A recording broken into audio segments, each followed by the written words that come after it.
Bonjour à tous, donc la vidéo du jour, hein, c'est de vous familiariser avec l'utilisation du logiciel PSIM Demo, en l'occurrence la version 12.0.2 que vous avez téléchargé. L'icône apparaît ici sur mon bureau. Donc à l'ouverture du logiciel, on a une proposition de fichiers qui ont déjà été utilisés ou déjà fabriqués.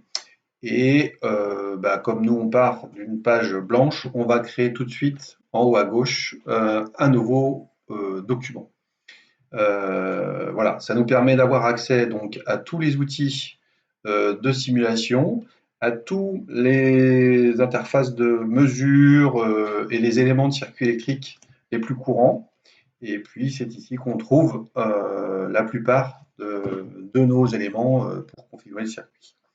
Donc, la première chose qu'on va poser ici, c'est donc le moteur à courant continu à excitation séparée ou excitation indépendante. Donc, le logiciel, vous l'avez remarqué, est en anglais, hein. On peut d'ailleurs vérifier, et vous pouvez le faire, qu'on a bien la version de démonstration 12.0.2. Donc, l'exercice que vous aurez à faire, c'est l'étude d'une machine à courant continu. Donc, le tuto va essentiellement se concentrer là-dessus. Donc, on va, par un système de glisser, on glisse les éléments dont on dispose et au clic, ils sont figés sur le schéma. Pour en disposer plusieurs, je reclique et si je ne veux plus en recliquer, moi, j'appuie sur la touche échappe. Donc ici, on a un moteur à courant continu avec un induit et un inducteur. Donc, on va devoir alimenter l'inducteur en contrôlant éventuellement son courant. Donc pour ça, en bas à gauche, on dispose de sources à courant continu. Donc si je clique dessus et que je l'amène sur le schéma, voilà, je la dispose à peu près en face et je vais la raccorder par un système de fil, le fil étant wire, drawwire sur le logiciel. Donc je raccorde le plus, je raccorde le moins et je vais éventuellement paramétrer de manière à ce que s'affiche la tension. Donc ici on me dit que le nom de cette tension c'est VDC1. Donc bon, je n'ai pas trop d'intérêt à l'afficher. Par contre l'amplitude, par exemple, moi ici, je vais prendre 110 volts ou 120 volts, pardon, puisque je crois que le moteur, du coup, c'est un 120 volts. Et je vais lui demander de l'afficher en display pour avoir une idée des niveaux de tension qui sont proposés. Si je veux contrôler le courant, eh bien, je vais mettre un ampèremètre, et un ampèremètre, ça se met en série. Et donc, en bas, ici à gauche, je dispose d'un ampèremètre, et cet ampèremètre a un sens. Le point, c'est le courant rentrant, donc pour indiquer le sens plus. Donc soit je défais les fils, soit je pose sur le fil et PSIM a compris que je voulais mettre cet appareil en série. Donc il a superposé l'appareil sur le fil et a effacé le fil. En double-cliquant dessus, de la même manière que tout à l'heure, je peux donner un nom à mon appareil de mesure. Donc, en l'occurrence ici, je vais mesurer IF et je peux lui demander de l'afficher. De la même manière que je peux demander d'afficher la valeur pendant la simulation. Donc on verra, je vais cliquer, on verra ce que ça fait. Je vais décocher IF, on verra ce que ça fait lorsque je lancerai la simulation. Maintenant, il me faut alimenter le moteur du côté induit. Donc, je vais l'alimenter avec une source en 120 volts, puisque ça m'est demandé de l'alimenter en 120 volts. Alors, ici, voilà, en 120 volts. Donc, comme tout à l'heure, on a un outil qui nous permet donc de poser une alimentation, de la régler à 120 volts en DC, toujours pareil, donc je l'affiche, et puis elle s'appelle VAlim, puisque c'est l'alimentation de mon moteur. Alors voilà pour l'alimentation. Je vais contrôler le courant et puis la tension aux bornes de l'induit. Alors pour contrôler le courant, on vient de voir, je pose l'ampèremètre. Cet ampèremètre, je vais lui demander de m'indiquer le courant du moteur, donc c'est IM, et je vais lui demander de me donner la valeur pendant la simulation. Voilà, donc je peux éventuellement le mettre un peu plus haut, et ça, le mettre un peu en dessous. Voilà. Si maintenant je dois mesurer une tension. Alors une tension, il y a deux façons de mesurer une tension. On mesure une tension à l'aide d'un voltmètre, donc on se met en parallèle. Donc voilà le voltmètre, hein, et quand je fais clic droit, le voltmètre tourne de 90 degrés. Alors le voltmètre, soit je le mets en parallèle, directement aux bornes de l'induit du moteur, ou aux bornes de l'alimentation, c'est pareil, c'est le même fil. Ou alors on prend l'habitude souvent de ne mettre qu'un potentiel. C'est ici, on pose ce potentiel sur ce fil-là, et on lui dit que c'est référencé par rapport à la Terre. Et la Terre, en l'occurrence, on la trouve tout en bas à gauche.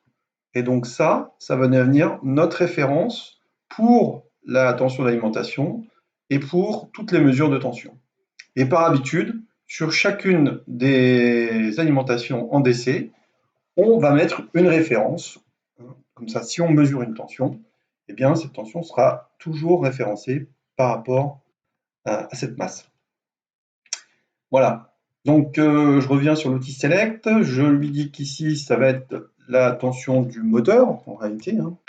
Voilà. Et que je voudrais bien aussi qu'il m'affiche la valeur pendant la simulation. Voilà. Le moteur à courant continu qu'on a ici, si je double-clique, on a son nom, hein, c'est M1, sa résistance d'induit, 0,5 ohm, son inductance d'induit. On a des résistances et des inductances liées aux pertes fer, donc magnétisantes. On a un moment d'inertie, donc là c'est lié à la mécanique. Et puis on a la valeur d'alimentation, qui est 120 volts, et puis un courant nominal qui est de 10 ampères. Les caractéristiques ici précisent aussi que de base, la vitesse nominale c'est 1200 tours par minute, et que le courant dans l'inducteur, sous 120 volts, est de 1,6 ampères. Donc ça, je devrais retrouver ça au point nominal. Voilà, je ne touche à rien. Alors, à partir du moment où on a donc défini la partie électrique, il va falloir maintenant s'occuper de la partie mécanique. Donc, généralement, sur un moteur, on fait deux mesures qui ne sont pas faciles à mettre en œuvre, c'est demande du matériel. Donc, on mesure la vitesse. Donc, on doit poser un speed sensor. Donc ça se pose sur l'arbre du moteur. Donc voilà, ici. Et on doit faire un relevé de l'image de la vitesse. Alors pour cela, je vais poser un voltmètre. Ce voltmètre, donc, je vais l'orienter avec le clic droit vers le bas. Et il va me donner donc l'image de ma vitesse de rotation. Donc son nom, c'est plutôt N, puisque c'est des tours par minute. Et je veux aussi qu'il m'affiche pendant et à la fin, surtout de la simulation. Si je clique sur le speed sensor, on s'aperçoit qu'il a un gain de 1. Donc 1 volt va correspondre à 1 tour par minute. Voilà. Pour ce qui est maintenant du couplemètre, en anglais, on appelle ça torque sensor. Et donc, de la même manière qu'on a posé le speed sensor, on va poser le torque sensor. Le torque sensor, il va être relié sur le même arbre que le speed sensor et il va de la même manière être mesuré à l'aide d'un voltmètre. Ce voltmètre, il va me donner donc l'image du couple, hein, et ce couple, c'est le couple donc de la machine. Mais c'est aussi le couple qu'on va lui imposer. Donc si on laisse comme ça, l'arbre de la machine, il est dans le vide. Et donc on va poser une charge que l'on va régler nous-mêmes on pourra agir sur le couple comme si on était dans une salle d'essai et de mesure et en freinant le moteur. Donc ça, c'est une charge. Donc, c'est une charge, ça s'appelle Mechanical Load. Et il y en a plusieurs, et donc il faut prendre la plus simple, c'est-à-dire la Mechanical Load générale, celle qui me permet, je vais vous le poser ici, qui me permet uniquement de régler, vous le voyez là, hein, le Mechanical Load qui me permet de régler le couple TC, donc torque, à une valeur que je décide, je prédétermine éventuellement, si elle correspond à une valeur au point nominal. Donc ici, moi, je vais régler par exemple à 5 Nm et je vais lui demander donc de s'afficher. Donc voilà, le couple ici qui s'oppose à la machine est donc réglé à 5 Nm. On mesure à l'aide d'un couplemètre la valeur du couple pendant la simulation.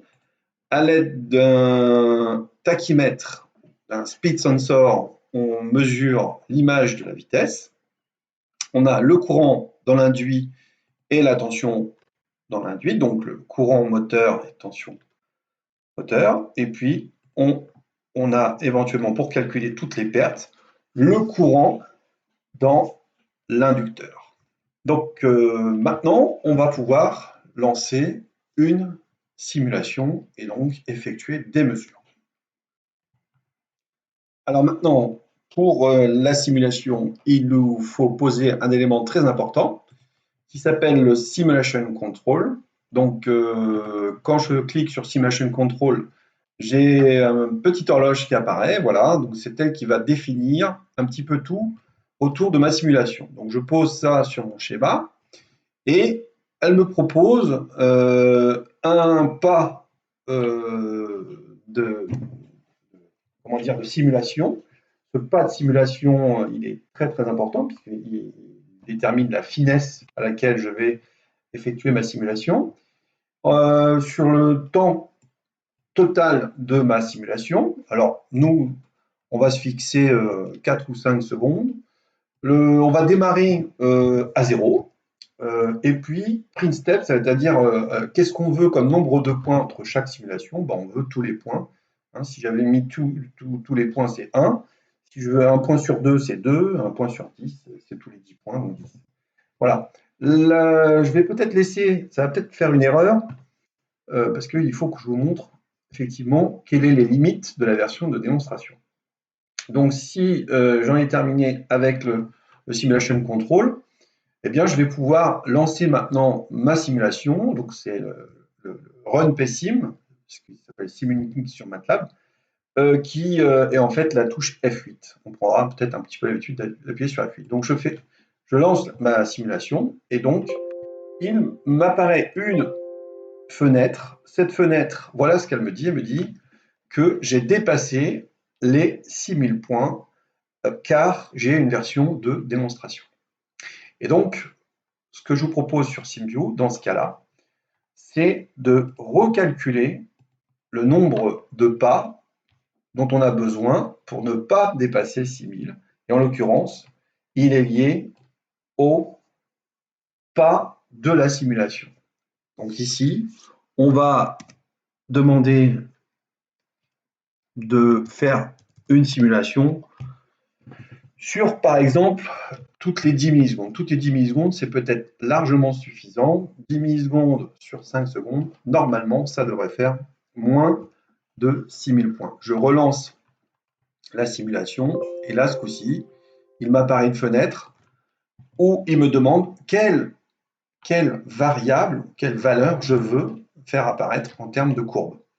Bon, moi, je pourrais lui demander à quoi ressemble le courant au démarrage et puis à quoi ressemble la vitesse au démarrage. Voilà, je fais OK. Et donc, sur mon SimView, que je mets ici en plus grand, ben, il me fait apparaître la courbe en bleu qui est la courbe de la vitesse, donc N ici, et puis la courbe en rouge qui est une image du courant.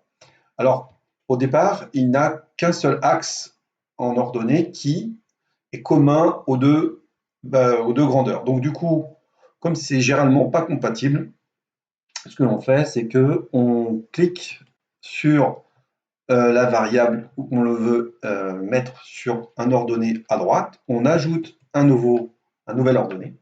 Et donc, en l'occurrence, ici à droite, en rouge, je vais demander de retracer un axe avec les ampères. Et donc, on s'aperçoit qu'on monte quand même jusqu'à peut-être 200, un peu plus de 200 ampères, autour de 200 ampères, au démarrage, et puis après qu'on redescend à un régime nominal beaucoup plus normal. Voilà. La vitesse, elle, on le voit qu'elle dépasse légèrement les 1200 tours par minute. On peut, en cliquant droit, faire une édition des axes en mettant nous-mêmes les échelles de manière à les caler sur des valeurs plus correctes. Hein. Donc, par exemple, ici, on va lui demander de mettre de 0 à 1400 pour la vitesse. Du coup, on a bien une simulation sur 5 secondes, une vitesse qui accélère, une pointe de courant, et puis on se stabilise. Voilà. Si maintenant on regarde ce qui s'est passé sur mon schéma de simulation. Il a fini la simulation au bout de 5 secondes, et dès le départ, il a mis que le couple valait 5 Nm. On le voit ici, c'est mesuré, 5,003. À la fin de la simulation, on atteint la vitesse de 1223 tours par minute. Le courant absorbé par le moteur, donc là, ce courant électrique de l'induit, c'est 5,46. La tension, c'est bien 120 volts. Et puis, le courant dans l'inducteur, ici, je retrouve bien mes valeurs de 1,6 pour 120 volts. Donc maintenant, si je reviens sur la courbe, normalement, je devrais pouvoir retrouver ces mêmes valeurs. Donc pour cela, je dispose d'options un petit peu plus poussées sur les courbes. Donc bon, déjà, on peut zoomer sur les zones qui nous intéressent. Donc vous prenez l'outil zoom et puis par exemple, moi je vais zoomer sur autour de la 4e seconde. Voilà, donc je m'aperçois qu'on est à un régime totalement établi, constant. Je peux demander à faire clic droit et puis faire des mesures en vertical et en horizontal. Donc l'avantage que ça a, c'est que on peut bouger en Y et en X et on obtient immédiatement dans le tableau du dessous là les valeurs en X et en Y. Donc ici par exemple pour X1, je vais me mettre à 3,5 secondes. Voilà. Bon, donc il y a toujours beaucoup de virgules, hein, mais il ne faut pas se laisser avoir. À 3,5 secondes, il me dit que le courant il vaut 5,46 et que la vitesse vaut 1,22 10 puissance 3, donc 1223 tours par minute. Donc ça, on retrouve les valeurs qui ont été données au schéma.